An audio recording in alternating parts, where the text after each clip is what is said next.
kid triggers alarm daily until man realizes why. But before we start, please make sure you subscribe if you haven't already. Hit the notification bell and smash that like button. We really appreciate your continuous support. There were several ways he could deal with this. He could ignore it, but that probably wouldn't last long. And he could pull out all his hair. He could put up a sign, but a no trespassing warning felt far too aggressive. He had no idea the solution was waiting at the local store and only going to cost $2. For Dave, it was a no-brainer to get a security camera for the front of his house. It was a deluxe package with all the bells, whistles, and handy app that gave him immediate notifications if anyone approached his home. At first, it seemed like the best idea ever.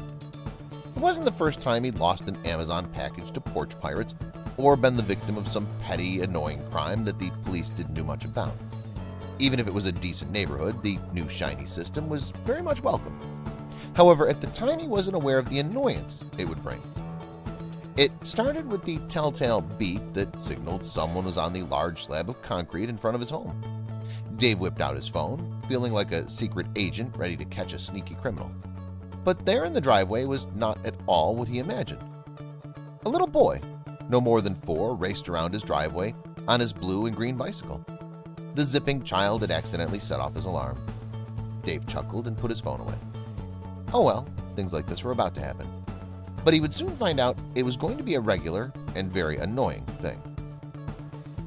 Every day his phone would beep to show the same ordeal. The child's mother moseyed along the sidewalk, her hands busy with trying to control the leashes of 2 large, very energetic dogs. The boy would race ahead, turn into Dave's driveway, do a circle, then wheel out to join his mom again. But what could he do about it? The constant notifications weren't just getting annoying, they were filling up his notifications in memory storage.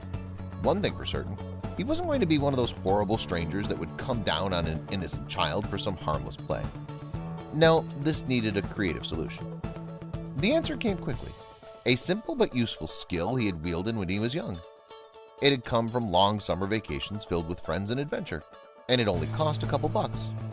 So Dave went to the nearest dollar store, bought a bucket full of chalk, and raced home with the perfect idea. The idea was simple. He had no problem with the boy or anyone else having to use the driveway for a moment or two. He just needed them to stay away from whatever points would set off his security system. Dave bent down, grabbed a bright pink hunk of chalk, and dragged it around on the ground. The final result? A winding racetrack with curve warnings and entry arrows.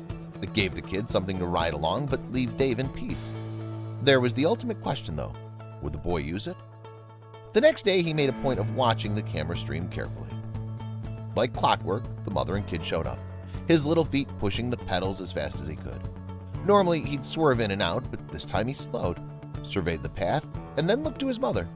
She gave a smile and a nod, then pointed the in section of the track. But that wasn't all. It wasn't just the perfect solution to what could have been a dramatic problem with the neighborhood. It was something Dave found he enjoyed doing. Whenever the rain washed the lines away, he would just grab the bucket and chalk and draw a new, different one. In a small, adorable way, his driveway became locally famous. Why? It wasn't just the one tiny boy that used the fun run. Many other children who sped in front of his house saw the opportunity and happily took it. As things couldn't get any cuter or surprising, Dave found something else appear on his recordings. First, the boy would now finish the tracks and then give a little thank you wave to the camera. Dave felt like he would melt into a puddle on the floor. Second, it wasn't just kids that used it. His jaw dropped when he saw that adults were using it too.